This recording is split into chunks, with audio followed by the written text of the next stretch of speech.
Doctor Alamzeb Khan PhD veterinary clinical medicine میں مخاطب vet health and surgical clinic channel کی طرف سے یہ ایک کیس ہے بکری کا. یہ انتہائی جو ہے نا ہائی سویئر جو ہے نا ڈائریا اس کو لگا ہوا تھا. تو اصل میں یہ ہے کہ اس کی چونکہ ہسٹری یہ ہے کہ یہ کہہ رہے ہیں کہ اچانک 1-2 دن تک جو ہے نا یہ ڈائریا لگتا گیا اور ہم ٹریٹمنٹ دیتے گئے. مختلف جو ہے نا انہوں نے ویٹنری اسٹوروں پہ گھمایا پھرایا ٹریٹمنٹ لگائے لیکن ریکور نہیں ہوئی ہے. چونکہ پراپر ڈائگنوسس نہیں ہوتا تو اصل میں ہر چیز کے لیے نالج چاہیے. تو نالج اگر پراپر آپ کے پاس نالج ہے تو آپ اس کو کلیئر کٹ جو ہے اس کو ڈائگنوز کر سکتے ہیں اور پراپر ٹریٹمنٹ دے سکتے ہیں. تو یہ بہت سویئر ڈائریا تھا. اس میں ایکولائی انفیکشن بھی ہو سکتی ہے, ان میں ورم انفیسٹیشن بھی ہو سکتی ہے.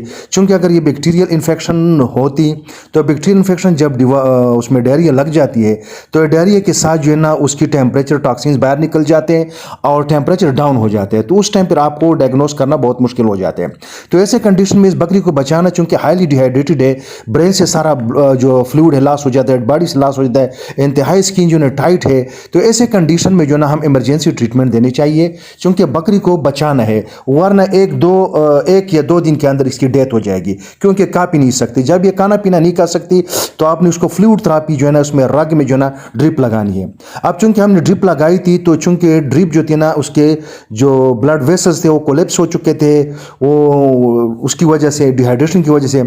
تو اس میں ہم نے جو نا ڈرپ لگائی تھوڑی بہت تو چلیے لیکن وہاں پھر نکل جاتی ہے. تو ایسے کنڈیشن میں چونکہ بکری کو آپ نے فلوئڈ تھراپی دینی ہے تو اس فلوئڈ تھراپی کو دینے کے لیے اگر آپ رگ میں نہیں لگا سکتے, وہ نہیں جا سکتا, تو آپ نے سب کٹ وہی جو ہے نا ٹریٹمنٹ ہے آپ نے سب کٹ دینا ہے. سب کٹ اس میں کیونکہ وہاں نارمل سیلائن بھی ہے اور ساتھ جو ہے نا ہم نے 25% ڈیکسٹوز وغیرہ ڈالنا ہے کیونکہ ڈیکسٹوز از اے پاورفل انرجی اور وہ جانور کو بچاتے ہیں. چونکہ برین تک جتنی باڈی سیلز ہے ان تک جو ہے نا جانا ہے تو وہ کیا ہے گلوکوز ہے. چونکہ یہ جب خوراک کھاتے ہیں وٹامن بی کی ڈیفیشنسی بھی آ جاتی ہے. تو وٹامن بی جو مائکروفلورا ہے ریومن کے اندر وہ وٹامن بی بناتی ہے. تو وہ وٹامن بی کی ڈیفیشنسی سردی کے موسم میں آ جاتی ہے تو ڈیہائیڈریشن کی وجہ سے, ڈائریا کی وجہ سے. تو وٹامن بی ڈیفیشنسی جو ہے نا وہ کاربوہائیڈریٹس کو گلوکوز میں کنورٹ نہیں کر سکتا, جن کی وجہ سے کاربوہائیڈریٹس جو ہے نا کنورٹ نہیں ہوتا, گلوکوز کی ڈیفیشنسی آ جاتی ہے جن کی پھر اس کی وجہ سے جو ہے نا پٹے وغیرہ جسم سارا جو ہے نا کام چھوڑ دیتے اور یہ جو ہے نا لو انرجی کی شکار ہو کے پھر گر جاتی ہے. تو ایسے کنڈیشن میں آپ نے ڈرپ لگانا ہے اور جگہ جگہ سب کٹ دینا ہے اور نیرو بینڈ لگا سکتے ہیں میتھو کو بالے تاکہ جانور بچ سکے.